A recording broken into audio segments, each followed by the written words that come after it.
Madami hong mga DDS vloggers guys, ang galit na galit at gustong manakit dito kay Senator JV Ejercito.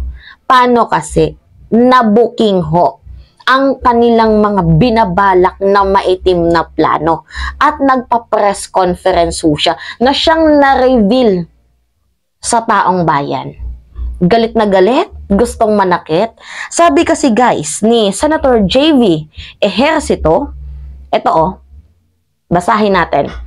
Pro-China stance of some Filipino may be part of destabilization plan.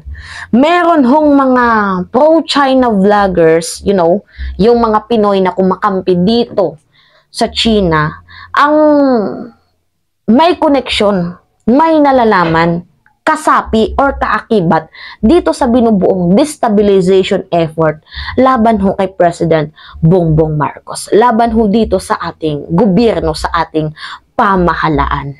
Dahil hindi na ho nagugustuhan ang pulisiya ni Pangulong PBBM kaya nagbabalak na sila ng destabilization effort.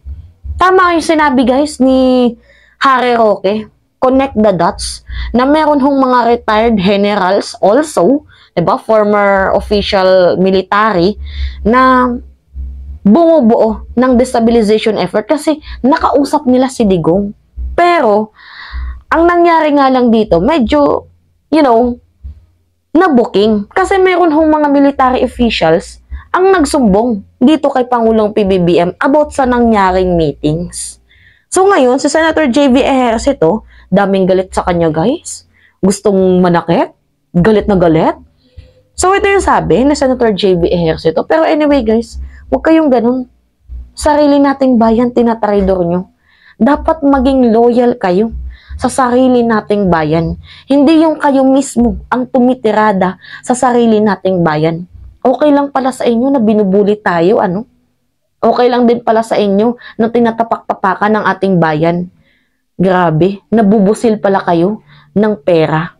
Huwag naman ganun. Nakakalungkot isipin yun. Anyway, ang daming traitors sa ating bayan. Ito yung sabi sa press conference ni Senator JV Ejercito.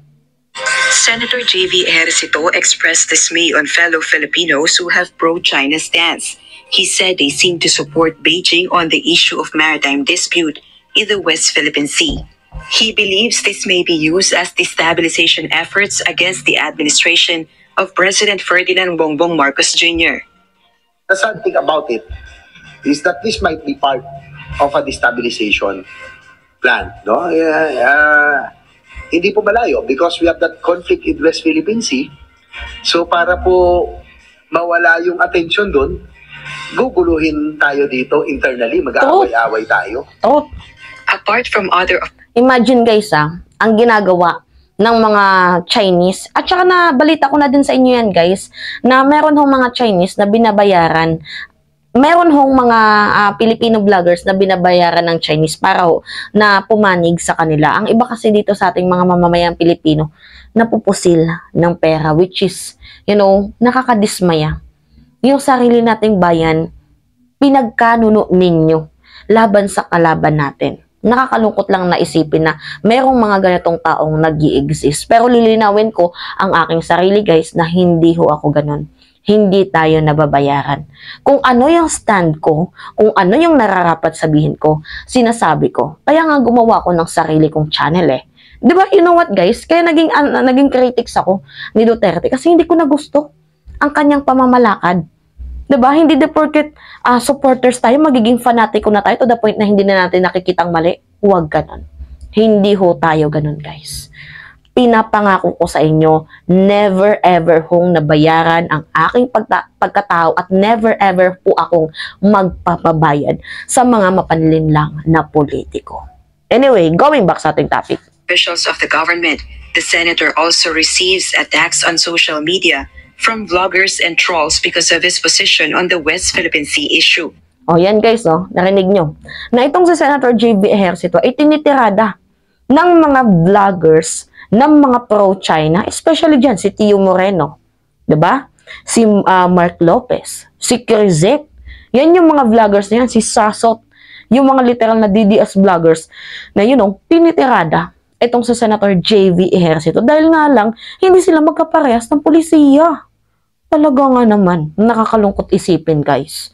Diba? Respect my opinion, respect my views and perception. Dapat ganun. Tayo-tayo lang din dito sa bansang Pilipinas, tapos tayo-tayo lang din ang nagtitirahan habang yung mga Chinese tuwang-tuwa na tayong mga Pilipino nag-aaway-away, naglalaban-laban. Hindi nyo ba naisip yun? Anyway. He calls on fellow Filipinos to stand together against China's aggression on our rights to territory and sovereignty instead of fighting among ourselves. Tama. Meanwhile, he also stated that the country will find it difficult to attract investors if political instability is already present.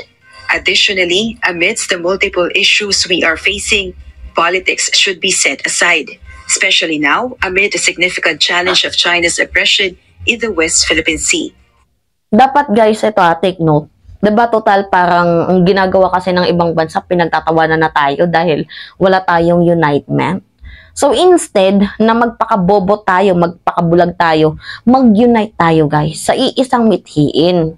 Although meron pa din mga iba na hindi sasang-ayon, pero pilitin natin guys. Kasi nagmumukha tayong katawa-tawa sa ibang bayan to the point na mga Pilipino nag-iespadahan, nagtitirahan, nagbabarilan.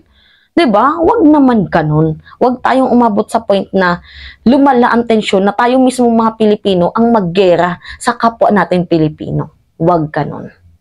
I'm calling for a ceasefire muna on hostilities on the different political groups and let us work together. No? Tama. Kasi ang dami talagang problema. It will be difficult for us to be able to surpass all of these challenges. Kung ganito kaaga pa lang, nagbabakbaka na tayo. Tama. He mentioned that the political strife could also be related to the 2028 elections. So it's too early. Again, Tama. talagang magtrabaho pag pumapasok yung political bickerings. Tama. Rosa Nicos, UNTV News and Rescue. Diba? Ang layo pa ng 2028 election. Wag mo nang magpabanguhan. Diba? Trabaho muna para sa bayan. Ang layo pa ng 2028. Kumikilos na agad yung iba para magpabango ng kanilang pangalan. Ang iba naman nagsisiraan na, nagsisimula na. Although yung midterm election natin malapit na, pero hindi naman nata deserve ng kapwa natin Pilipino, kayo mga kapwa Pilipino, mga tumatakbo para sa ating bayan na magsiraan. 'Di ba? Kami din mga vloggers hindi namin deserve na makarinig ng paninira. Eh di kung gusto mong magsalita ka sa sarili mong platform pero walang pakialamanan. 'Di ba? Walang siraan. Magsalita ka lang ng kinadidismaya mo, pero wag mong sirain ang gobyerno. Huwag kang manghatak ng mga, naghanap ka ng kakampi para atakihin ang ating government. Huwag ganun. Kaya tama sa Senator JV Ejercito, unahin muna natin ang ating bayan. Malayo pa eleksyon. Pangit din yung tayo yung nagbabakbakan dito. Yan ho, madaming mga vloggers ang galit sa kanya kasi siya ho ay nagsasabi ng totoo. Ay hindi siya kumakampi sa panig ng mga Chino. Diba? Kaya madaming tao, especially mga pro-China vloggers, ang inaatake sa Senator JV Ejercito, which is nakakalungkot. Right? Anyway, it's me again guys, si Mima Alicia Nyot, nagbabalik ulit para sa ating panibagong video. So, Merry Christmas and advance Happy New Year mga mamamayang Pilipino. Love you all. 25 na pala ngayon guys, no? So, travel ko na, papuntang Manila. Bali bukas. At 26, dyan na ako sa Manila. So, anyway, kita-kits mga kami na mahal. Ingat, love you. Babush!